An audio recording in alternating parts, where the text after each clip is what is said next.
আর SIR এর শুনানি চলছে, আজও কিন্তু একাধিক জায়গায় হয়রানির ছবি ধরা পড়েছে। শুনানিতে হাজির অসুস্থ থেকে বিশেষভাবে সক্ষম টোটোতেই চলছে শুনানি। নন্দীগ্রাম 1 নম্বর ব্লকের শুনানির ছবি দেখেছি আপনাদের সামনে। পাটা ফ্র্যাকচার হয়ে গেছে, পড়ে গেছিল বাথরুমে গিয়ে, আর কোমরে লেগেছে, যার জন্য অসুস্থ অবস্থায়।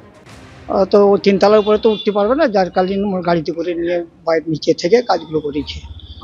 ডকুমেন্টস, বাবা সিপিটিতে চাকরি করতো, জাহাজে কাজ করতো। এবারে ওনার লাইফ সার্টিফিকেট মানে পিপিও যেটা নম্বর যেটা রয়েছে, পেনশন যেটা পায় মা, সেই পেনশনভুক্ত ওনারা, যার সেইগুলো আর ডকুমেন্টসগুলো দেখিয়ে মোটামুটি হিয়ারিংটা করা হয়েছে। লিস্টে ভোটে নাম আসেনি, কিন্তু এর আগেও অনেক আগে থেকে ভোট দিয়েছে, পরেও ভোট দিয়েছে, কিন্তু 2002-এ কোনো কারণে হয়তো ভোট ওঠেনি। অনেকে 2002-এর ভোটার তালিকায় নাম আসেনি, যে কারণে তাদের এসআইআর এর শুনানিতে ডেকে পাঠানো হয়েছে। অনেকের আবার এনুমারেশন ফর্মে তথ্যে গড়মিল রয়েছে, যে কারণে ডেকে পাঠানো হয়েছে তাদের, এবং সেখানেই কিন্তু ভোটাররা এসআইআর শুনানিতে একাধিক জায়গায় যারা অসুস্থ, যারা বয়স্ক নাগরিক, তারা যখন আসছেন নন্দীগ্রাম 1 নম্বর ব্লকের শুনানিতে দেখা গেল টোটোতে সেই সমস্ত ভোটারদের যারা বিশেষভাবে সক্ষম, তাদের টোটোর মধ্যেই শুনানি চলছে।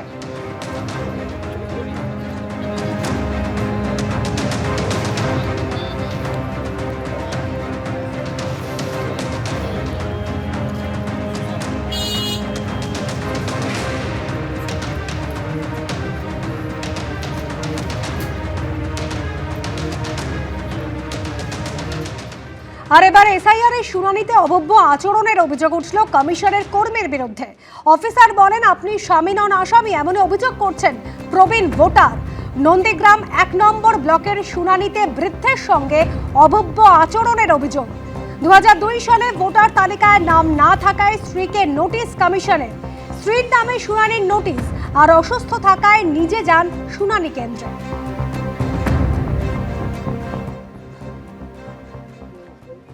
হিয়ারিংয়ে আমার স্ত্রীকে ডেকেছে, আমার রিলেশনে কোনো রিলেশন নয়, তার বাবা মা 30 বছর আগে মারা গেছে, তার কোনো ডকুমেন্ট নেই, যার জন্য বাধ্য হয়ে আমি এই বৃদ্ধ বয়সে আমার স্ত্রীকে নিয়ে এখানে এসেছি হিয়ারিং করতে।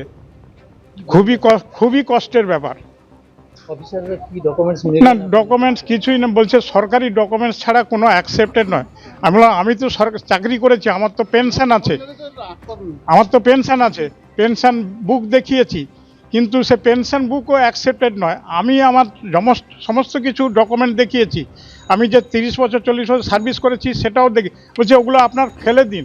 আমি বলছি আমি ওনার হাজব্যান্ড। বলছে হাজব্যান্ড না, আপনি এখন স্বামী নয় আসামি, আপনি ওসব বাদ দিন, ওনার কি আছে দেখান। বিভিন্ন শুনানি কেন্দ্রে যখন এসআইআর এর শুনানি চলছে, সেই সময় ডেপুটি কমিশনার জ্ঞানেশ ভারতী তিনি হাওড়ার একাধিক শুনানি কেন্দ্রে গিয়েছেন। শুনানি কেন্দ্রে ঘুরে দেখছেন জ্ঞানেশ ভারতী তিনি এসেছেন এবং কালীঘাট মন্দিরে সকালবেলায় পুজো দিয়েছেন জ্ঞানেশ ভারতী।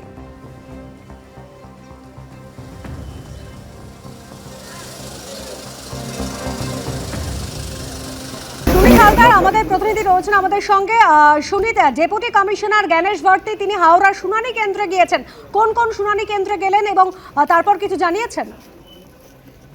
দেখো, যেটা জানা যাচ্ছে যে জ্ঞানেশ ভারতী ডেপুটি নির্বাচন কমিশনার, তিনি আজকে সকালে আসেন এবং জেলা শাসক দীপক প্রিয়ার সঙ্গে তিনি কথা আলোচনা করেন, এবং অন্যান্য নির্বাচন আধিকারিকরাও তারাও ছিলেন, এবং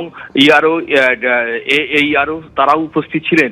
এরপর তিনি আলোচনার পর তিনি হাওড়া ময়দানে যে ডিস্ট্রিক্ট লাইব্রেরি আছে সেখানে পরিদর্শন করেন।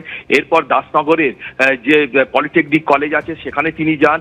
এরপর বালিজগাছা ব্লক সেখানেও তিনি যান। যেটা জানা গেছে যে ওই প্রত্যেক যে কেন্দ্রে যেখানে শুনানি পর্ব চলছে সেখানে কিন্তু বিএলও এবং তাদের সঙ্গে কথা বলেন, এবং একই সঙ্গে ইআরও সঙ্গে তিনি কথা বলেন। এবং শুধু তাই নয়, ভোটার যারা আছেন, যারা তালিকায় নাম তুলতে এসেছিলেন, যারা শুনানি পর্বে এসেছে তাদের সঙ্গেও তিনি কথা বলেন এবং সকলের সঙ্গে কথা বলেন এবং তাদেরকে বিএলওদের তিনি পরামর্শ দেন যাতে কোনো নাম বাতিল না যায় এবং শুনানি পর্বে ভয় পাওয়ার কোনো কারণ নেই, কি কি ডকুমেন্ট লাগবে সেগুলোকেও তিনি বলে দেন এবং যাতে কোনো অবস্থাতেই কারো বৈধ ভোটারের নাম বাদ না যায় তিনি তাদেরকে আশ্বস্ত করেন। এরপরই তিনি জেলা শাসকের সঙ্গেও বৈঠক করবেন বলে জানা গেছে। ধন্যবাদ। অভিষেক বন্দ্যোপাধ্যায় নির্দেশ দিয়েছিলেন এবং তারপরে হিয়ারিং এ কিন্তু তৃণমূলের বিএলএ রাখতে ক্রমাগত চাপ সামনে আসছে। চুচুড়ার পর এবার পোলবা, ফের এসআইআর এর শুনানি বন্ধ করলেন অসিত মজুমদার। পোলবা এসআইআর শুনানিতে বাধা তৃণমূল বিধায়ক অসিত মজুমদার। তাদের হিয়ারিং এ রাখছে যারা বিভিন্নভাবে ভারতের নাগরিক, তাদের অসম্মান করছে। আপনারা পরপর দুটো ছবি রেখেছি আপনাদের সামনে। গত সোমবারের ঘটনা, যখন চুচুড়ায় শুনানি চলছিল এবং সেই সময় তৃণমূল বিধায়ক অসিত মজুমদার তিনি রীতিমতো ফোন করে হুঁশিয়ারি দেন হিয়ারিং চলাকালীন বিএলএদের রাখতেই দিতে হবে। এই হুঁশিয়ারির পর কিছুক্ষণের জন্য বন্ধ হয়ে গিয়েছিল। আর তারপর মঙ্গলবারের ছবি, পোলবায় শুনানি চলছিল, চুচুড়ার পর ফের এসআইআর এর শুনানি বন্ধ করেন অসিত মজুমদার। এবিপি আনন্দ, এগিয়ে থাকে, এগিয়ে রাখে।